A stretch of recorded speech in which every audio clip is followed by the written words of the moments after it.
Merhaba canımlar, Refika'nın mutfağına hoş geldiniz. Bugün tek bir yumurtayla nasıl kötü adam yapılır onu öğreneceğiz. Yumurtaya gözlük, fizik kurallarına aykırı duran kızıl bıyıklar, ben diyabetim diye bağıran bölgesel şişlik ve gıda boyası değil, natürel mavi kirpilere karşı beslenen garez ekliyoruz ve tatam! Kirpi Sonic'in ezeli düşmanı Dr. Ivor Robotnik, namı diğer Dr. Eggman. Peki kimdir bu adam, nasıl ortaya çıktı, hikayesi, amacı, gayesi, aylık gelirine, Bağkur emeklisi mi bir öğrenelim.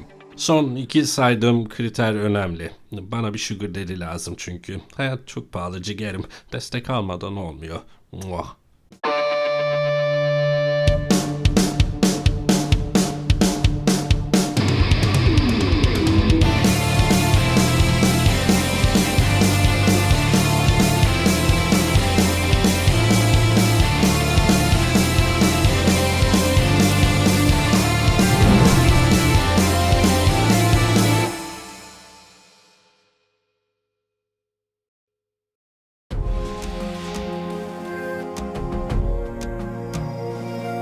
Sonic'in ortaya çıkışını hatırlarsınız. Alex Kidd, Nintendo'nun Mario'suna rakip olamayınca Sega yeni bir maskot arıyordu.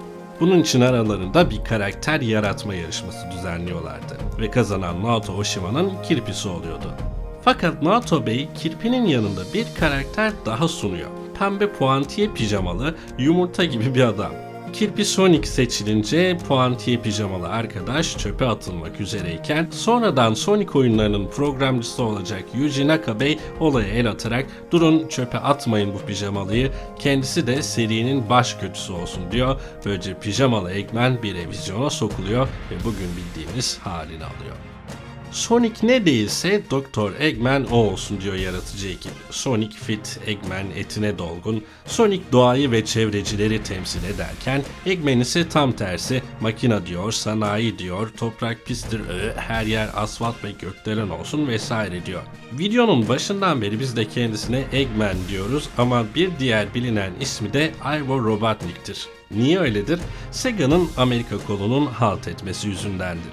Efendim Eggman aslında her zaman Eggman'di. Hatta bu ismi bir Beatles şarkısı olan I Am The Walrus'tan gelmekte. Fakat o dönemlerde yani 90'larda dünya şimdi olduğu kadar global bir yer değildi. Japonya veya diğer ülkelerden çıkan pek çok şeyi batılılaştırma çabası olurdu.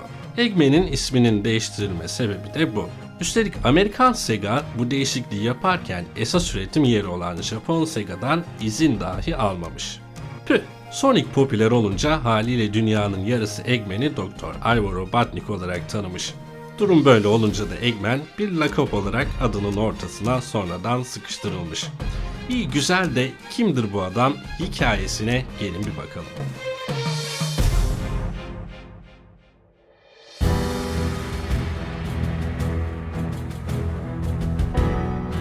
Ne yazık ki kötü adamımız Eggman de Sega tarafından Tails muamelesi görmüş karakterlerden bir tanesi. Yani oyunlarda ona verilmiş eli yüzü düzgün bir arka plan veya doğuş hikayesi yok. Shadow the Hedgehog videomuzu izleyenler bilir. Orada Eggman'in büyük babası Geralt ki Shadow'u yaratan bilim adamıdır ve torunu Maria'nın trajik hikayesi anlatılıyordu. Bu hikayenin Eggman'in hayatına yansımasından pek bahsedilmiyor fakat burada öğreniyoruz ki Eggman hep büyük babasını örnek almış, çocukken ona gıpta ile bakarmış. Bilime olan merakı da buradan geliyor diyebiliriz. Tails vakasında olduğu gibi Eggman'in karakter hikayesi eksikliğini de oyunların yanında ek kaynak olarak üretilen Amerikan yapımı çizgi romanlar kapatmaya çalışmıştır.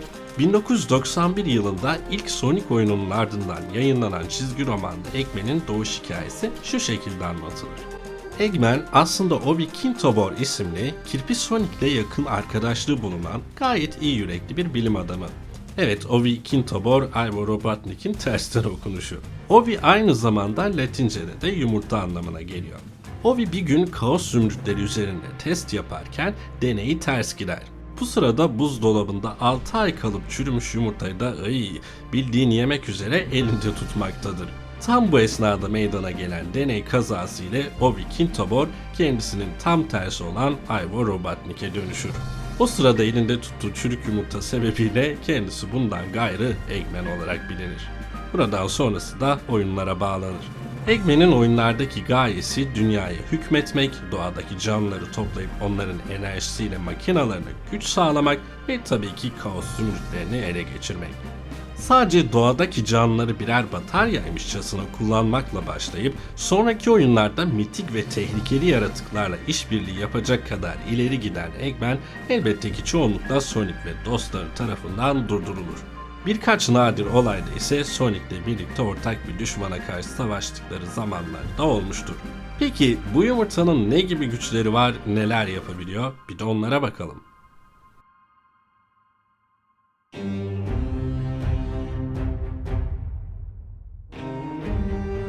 Kötü kalpli adamımızın en büyük silahı zekası.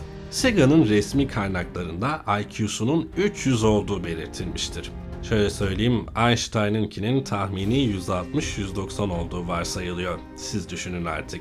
Tabi bu insanüstü zekasına rağmen her daim bir adet kirpi ve sevimli hayvan dostları tarafından durduruluyor olması biraz ilginç. Eggman'in zekası dışında herhangi bir özel gücü yok. Tabi sağlam bir mucit olması dışında. Oyunda kullandığı robotlar, araçlar, teknolojiler hep kendisinin ürettiği şeyler. Ha bir de göz korkutuculuğu ama bir o kadar da ilgi çekiciliğiyle tanınan Metal Sonic'i de yaratan isim Eggman'in ta kendisidir. Bunun dışında en bilinen icatlarından bir diğeri ise Star Wars'taki Death Star'a bir selam çakışı olan Death Egg adlı uçağın gemisidir. Eggman kendisini kötüden de saymaz. Ona sorsanız gayet romantik, feminist ve iyi kalpli birisidir. Sadece işlerin kendi yolunda gitmesini sever. İlginin hep üzerinde olmasını ister.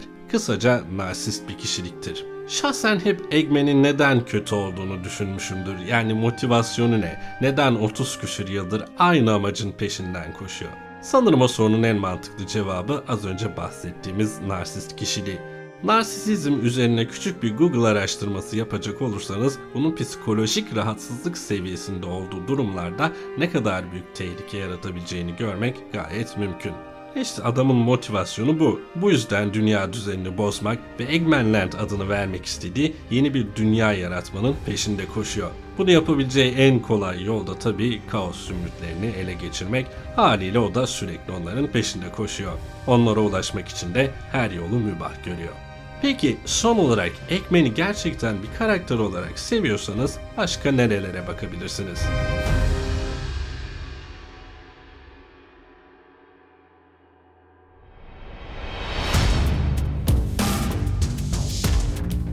Eggman'in başrole oturtulduğu bir oyun mevcut. Dr. Robotnik's Mean Bean Machine.